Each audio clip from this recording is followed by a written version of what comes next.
Վարդան Պետրոսյանի իմիջիալույս թագուհին էր Թովմասյան տարածել, ինչ չգիտեմ, Վարդան Պետրոսյանի, որտեղ Վարդանի ոչ արվեստը, ոչ ինքն վաղուց չի հետաքրում, չնայած մենք ժամանակին բարեկամներ ընկերներ էինք, այն պահից հետո, որ ինքը տենց շատ ոգևորված էր այս թուրքական հեղափոխությամբ եւ Արցախի, այսինքն եթե դու թուրքական հեղափոխությամբ առասարակ ոգևորում ես, դա նշանակում է դու ողջունելու ես ապագայում Արցախի կործանումը եւ Հայաստանի կործանումը, բայց ոնց որ թե սթափվել է, իրան ներկայացում ես մի ինչ որ դրվագ է, այսպես ասում է, այնտեղ կրակում են թուրքերը, ասում է, այստեղ ասում է գույքահարկն ենք բարձրացնում, մենք ստանում ասում, դե թուրքերը կրակում են, սա սթափվել է, էլի հասկանում է ինչա։ Վարդան ջան, բա ընդհանրապես խելքը տված է նրա համար, որ ժամանակին հասկանալ։ Բա հատկապես արվեստագետները իրենց մոտ լրացուցիչ այլ զգայարաններ կան, որ շատ ավելի սուր են եւ խելք ունեն եւ հասկանում են թե ինչ է մեզ սպառնում։ Բա դժվար էր հասկանալ կամ խելոքներին լսել, եթե այդքան հիմար էիք, որ զգուշացնում ասում էին, այս այլանդակ հեղափոխությունը տեղի է ունեցել գունավոր հեղափոխությունը եւ կործանելու է մեզ հայ ժողովրդին։ Նոր խելքի եկար Վարդան։ Դե գոնե խելքի էս եկել, լավ է որ արվեստով, ամեն դեպս այդ դրվագով ցույց էր տալի, որ այս ուր ենք էլի, այնտեղ կրակում են, մտել են։ Յուրաքանչյուրը կնում է պատասխանատվություն, ոչ մեկ Նիկոլից հետո թող չասի, բա գիտեք ինչ կա, սենց էր։ Արդեն գրեթե բացահայտված են բոլոր այն մարդիկ, որոնք որ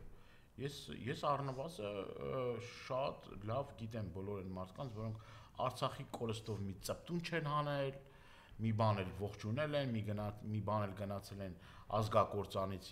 պարգևներ ու եսի միջեր են ստացել։ Սրբազանից երեք ասեցին մեղավորը, Դավիթ ինչ էր, Դավիթ Գասպարյան գրականագետ կար, մեծ փարթոմեր այն ժամանակ, Ստալինյան եսի միջերին, բայց հիմա ծպտուն հանի տեսնենք, այդ ինչ ես գրել ամբողջ կյանքում, Չարենց, Բակոնց, Գուրգեն Մահարի, հայ, ինչ էին անում Ստալինյան, Սրբազան են կալանավորում, Դավիթ Գասպարյան, ալո, Էդգար Արմեն Էլբակյան, շատ մարդիկ էլ կան, որոնք Էդգար Թոքչյան, ճանապարհ ուղի են անցել սրբազանների հետ, շատ մարդ կան։ Դե ասենք ես Բաբայան չեմ ասում։ Այդ հացը կիսել են սրբազանների հետ։ Եթե կիսած են չլնեն, բարոն, եթե անգամ այդպես է չլնեն։ Մարդիկ կան էլի կրկնում, ես տեսել եմ առաջնորդարանում, ոնց են այդ սեղանից օգտվում, ոնց են մեծարում, ոնց են խոսում, ոնց են տարբեր թեմաներից խոսում։ Բագրատ Սրբազանը իր պաշտի նման ուրիշ բաներ են խոսում։ Բագրատ Սրբազանը արվեստագետ կոչվածները։ Այդ արվեստագետ կոչվածները։ Բագրատ Սրբազանը իր կյանքի օրերից շատ Այսօր մենք մոռացել ենք, որ Լիդիա Մանթաշյան կա կինքան Պանտարկյալ, որ մի լուսավոր պայծառ մի անձնավորություն, որ ես չգիտեմ, էլ այդ աղջկան տարել չգիտեմ, ինչ պայմաններում են պահում։ Ավելի խաղաղ, ավելի բարի, ավելի ներդաշնակ կին մարդ դժվար է պատկերացնել։ Ես առանց շապազանցիով եմ ասում, ես մի քանի անգամ առիթ եմ ունեցել, ուղղակի բանը այնպես կան, չէ, գեղեցիկ ներկայություն, գեղեցիկ մարդ բոլոր առումներով։ Այսօր փակված է, կալանավորված է եւ մենք սենց հանգիստ նստել ենք, էլ չեմ ասում մյուսները։ Իր խնամքի տակ ունի տարեց մայրիկ հայրը այս շարժման ընթացքում ցավոք սրտի Լիդիայի հայրը մահացավ, իր խնամքի տակ ունի տարեց մայր եւ մարդուն տարել ուղակի, չգիտեմ էլի, ոնց մի եղեք անտարբեր,